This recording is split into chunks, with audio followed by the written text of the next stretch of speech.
Baroness furthermore loved well the dice, and for to play at hazard, and held thereof great prize, and other games that losery was in,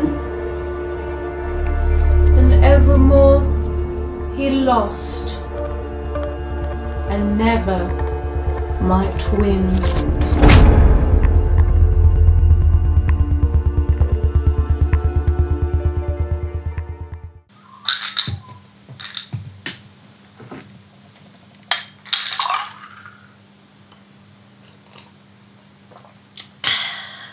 Oh, that's quite dice. So, you want to play a game, do you? You think that your wits, or your strength, or your charm will save you?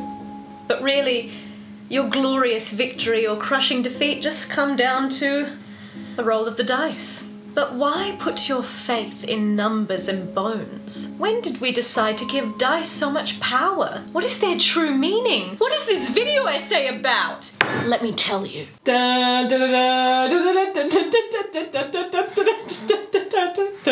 So, dice are old as fuck, or actually just a little bit younger.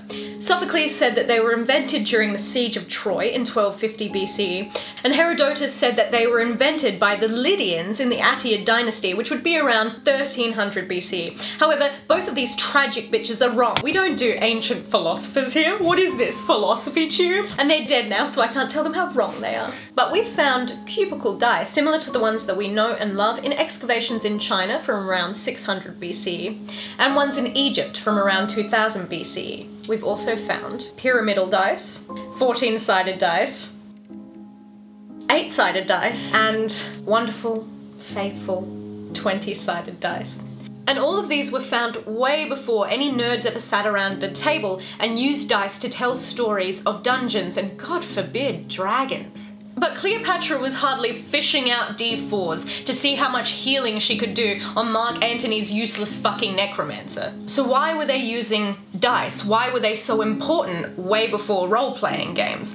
Well, I think it's probably helpful then to examine what dice are used to represent in society, then and now. Some of the games these dice were used for have sadly been lost to time, and let's be real, but let's take a look at one of the oldest examples of a board game we have to see how dice are used. The royal game of or the game of 20 squares from around the 3rd millennium BCE in ancient Mesopotamia, is a 2-player race strategy game that became the daddy of backgammon. How does the game work? Basically, you want to move your pieces along the board before your opponent can, and you roll a set of D4s that have 2 marked and unmarked corners. Marked corners up mean that you can move an equal amount of spaces that you rolled. You notice there that you have an equal chance of moving forward or getting left behind. 50-50 with 2 sides out of 4. The intensity of the game is owed to its unpredictability. What will you roll next? How far can you move versus your opponent? And when it's right down to the wire, a lucky roll decides the victor. Using dice channels chaos. There can be no plan until the dice have fallen. But why is this fun?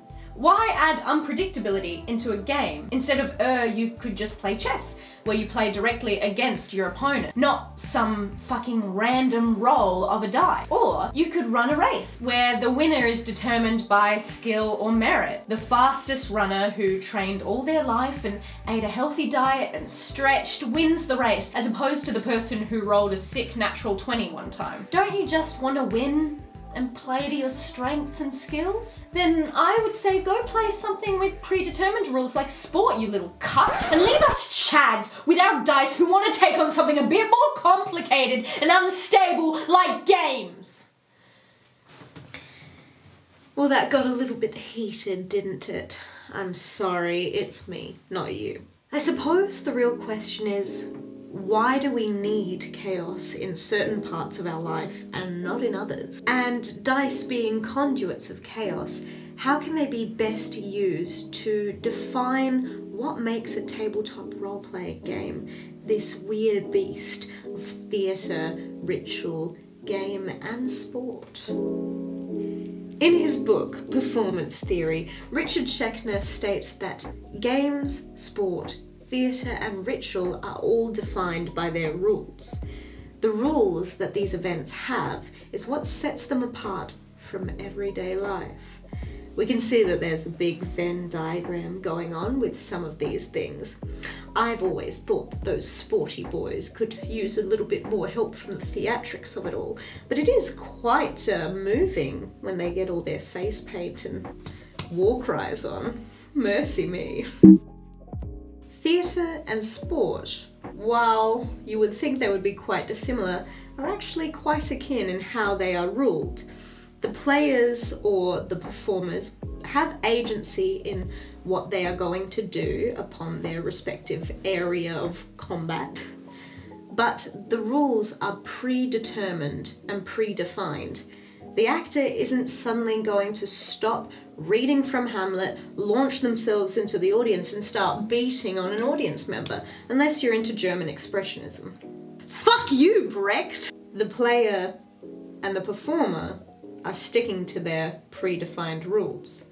To break them would incite chaos. But chaos, the dark mistress, can be used as the ruling influence in games and rituals. We know that those sporty types and thespians aren't going to break from their predefined rules, but in a game or a ritual, all bets are off. What if, in your performance of Hamlet, you drew scenes from a hat? What if in the middle of a race, your runners had to stop and play rock, paper, scissors to determine who goes first?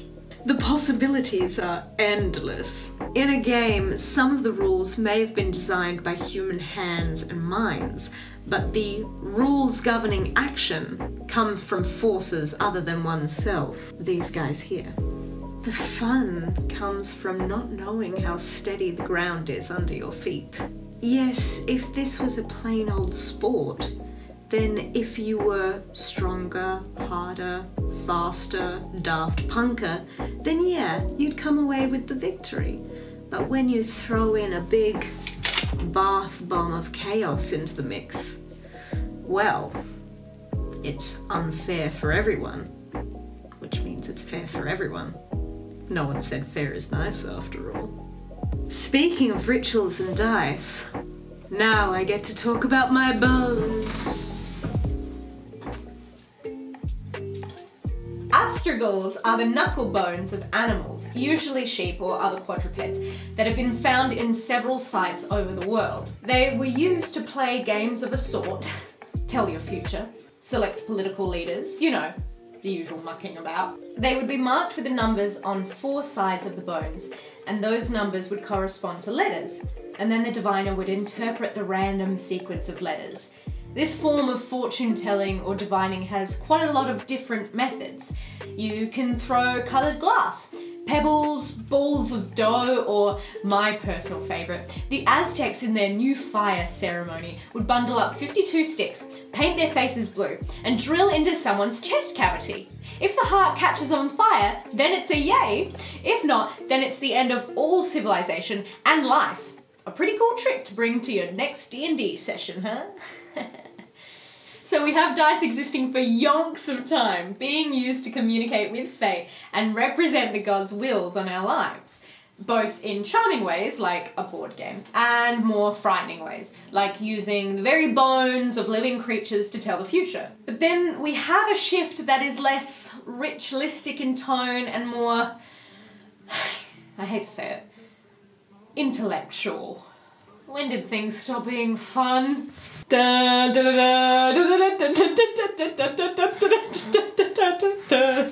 Let's get rational, baby.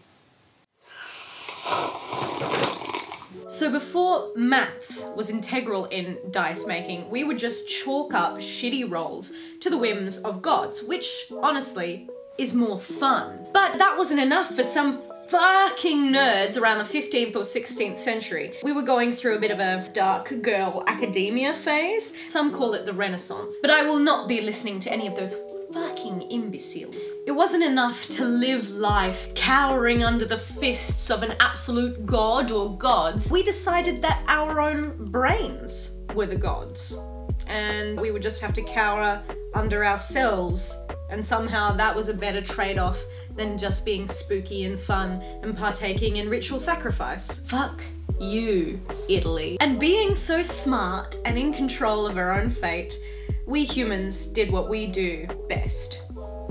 We had to dissect everything that was fun. Remember, a down vote is still engagement. Some dice makers noted that form affected function.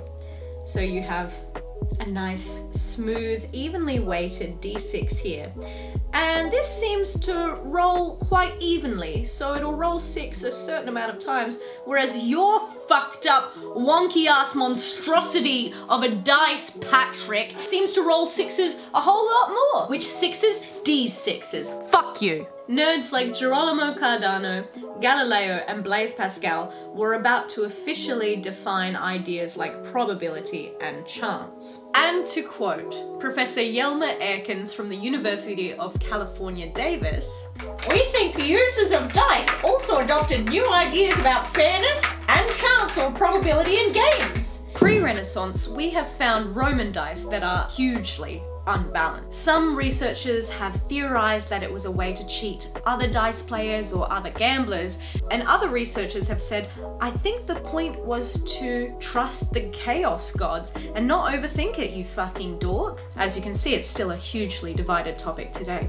Either way, we started to think about life and its variables now, rather than just blindly trusting in fate. After all, we have Mercury. We're above all this. This was a time of science and reason. Players wanted to know the odds of the thing that they were engaging in. This would give them more agency, and then they were able to guard themselves against more unscrupulous players who might be manipulating the dice in order to change their own fates. Now, this has a huge effect of how we integrate this into tabletop role-playing games. There are several different dice systems that games can use, which includes D20 high rolls in Dungeons & Dragons, 3d20 roll under, the Dark Eye, additive dice pools, success-based d10 pools, World of Darkness, capped success-based d6 pools, Shadowrun, 1d100 roll under, Call of Cthulhu, add to 10 success-based d10 pools, 7th Sea, success-based d6 multiple pools with extra effects based on inverse successes per pool, don't rest your head, D6, 2 stats roll over or under, lasers and feelings, additive 4d3, 2, fate, drawing cards, hillfolk, special success-based dice pools that are not easily translatable to standard dice, FFG Star Wars! These games have, or certainly should have, considered what dice system they have used and how that is used to make a story in their game. How does that translate the mechanics of it into the actual story you will be telling? Single dice systems are more swingy, so you've got a higher chance of success, but also failure at either end. Dice pools work on a bell curve with more of an average result. And of course, adding more dice to your dice pool is just a nice way of securing your success. Rolling under a percentage means that you can really focus in on what skills your character is actually good at. If they have an 80% in, let's say, using a garrote, then you are pretty sure you're gonna roll under that 80. But if they've only got a 15% in drive, then what the fuck are you doing behind a wheel? You're gonna be taking a big risk, you know what I mean? Game creators certainly are a creative bunch, and all of these different systems allow you, the player, to figure out what kind of genre you're playing into, what kind of character that you're going to create, and how you should stat them appropriately. Despite us knowing more about chance and probability and living in a new golden age of science and reasoning, we like to nod to the ancestry of dice being used as tools to harness chaos with fun little superstitions between players. We like to punish naughty dice by sending them to jail, and we reward nice dice that give us high rolls with, I don't know, a bath or something. I've never had good rolls, so I wouldn't know. We've turned away from blind trust in chaos towards statistics, but that doesn't make us any more rational when it comes to superstition. Sure, you've got a 1 in 20 chance of critically failing in your big fight against the dragon, but it doesn't feel any more safe when you roll for it. And of course, when you critically fail, then yeah, it fucking sucks, bro. That sucks. I'm really sorry for you and your character, but you will need to re-roll. So the statistics don't mean anything emotionally when your number is up. But that is all up to game designers, the new gods of fate, and I, for one, welcome our new nerdy overlords. Mike Pondsmith, please don't kill another one of my characters. Please, I beg you, please, please.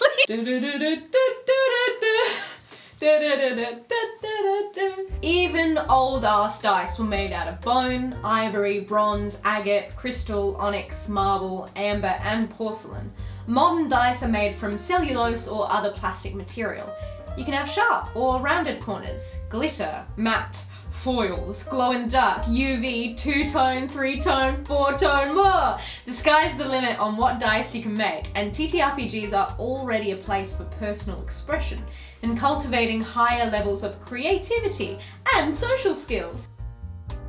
There is the aesthetic reason for producing so many dice, but let's not ignore the elephant in the room that is our old friend, consumerism.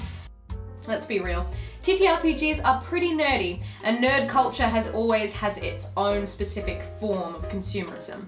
Nerds usually felt on the outside of things, so wearing recognizable merch from insert niche pop culture example here lets people know where your passions lie. And where there are passions and emotions, that is often where your money goes first. It can be a way of signaling where you think you belong. I see your friend has an RX-782 on her shirt. Is she a, you know, Gundam fan? But TTRPGs aren't like your usual jumping off point for merch. If you're a fan of TTRPGs, then there is a problem there for potential merchandise. The point is, you make the stories and the characters, so who the fuck are you gonna make a Funko Pop of? But there are certain trappings to it that can be packaged and sold. TTRPG notebooks, dice rollers and towers, rolling mats and spell cards, and of course, dice. And I am in no way saying that is necessarily a bad thing. I love owning nerdy shit, and there are a bunch of fantastic independent artists and businesses who put a lot of care and creativity into making TTRPG gear. But what else says TTRPG better than the humble D20? A 6-sided dice could be in relation to casinos, gambling, hanging in the rear mirror of a hot rod, but where else do you see a 20-sided die apart from at a table? For role-playing games. Is that not clear? I don't know. It is indeed our desire to own our own fates. If we treat our dice nice and roll them in glitter, then maybe there could be another outcome for us. Decadent fools we are. Dice are not our tools, but tools of fate. When we roll them, we pretend that they are rolling from our own hand, but really, we are just the extension of something much larger. 15. Nice. The hands of fate roll our dice and decide our victories. We tell the story of chaos as it is willed, and there will be no amount of finger crossing or lucky rabbit's feet that will give us our desired outcome. The dice can be made out of gold or diamonds, clay and resin, and we can keep them under our pillows or put them away in a jail, but they do not obey us. Dice are not our friends. They are our destiny, for good or ill, and we just have to be dexterous enough players to dance to their tune. A throw of the dice, even if thrown in eternal circumstances, will never abolish chance. Chance, the feather falls rhythmically suspended from the accident to bury itself in original foams. Not long ago, as far as his frenzy, leapt to a top, withered by the same neutrality of an abyss. Nothing of the memorable crisis, or it was the event carried out with the aim of no useless result. will have taken place. Thanks for watching. Make sure that you've subscribed to this channel for more unhinged academia or, funnily enough, TTRPG content. And let me know what dice mean to you. I would love to hear it. In the comments as opposed to in my dreams. Bye for now. Bye-bye. Goodbye. Go. Fuck off! Hey, YouTubers these days.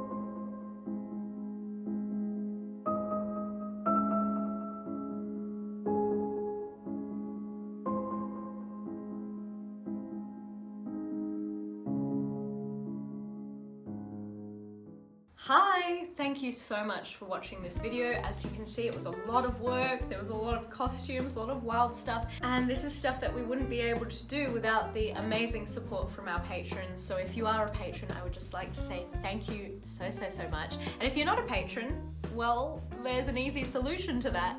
Head to our Patreon, check out what we've got there, and if you would love to support us, that would mean the world to us. Not to mention other support that we are getting. Roll to Cast is brought to you by Manscaped. They are the best in below the waist grooming and hygiene, specifically doing the hard job of getting men to care about their junk. It's hard. Hey, Chris behind the camera. Yeah. How often do you look at your own balls? Not enough, Ellen. I spend too much time looking at dice.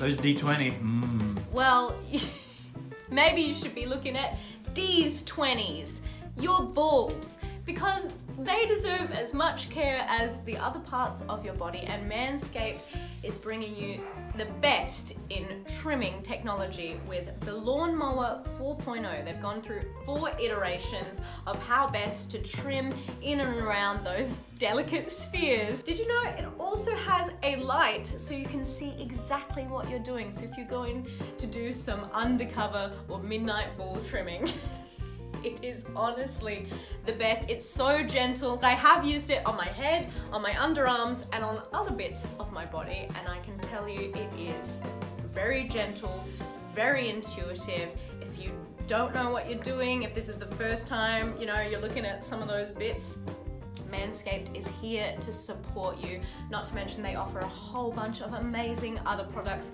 Lip balm, they have toner so that you can spray it on the skin down there so it doesn't get too itchy. Deodorant, they've really thought of everything for you so that you can come out smelling clean and fresh and, you know, trimming down the unruly, scary forest into happy bikini times.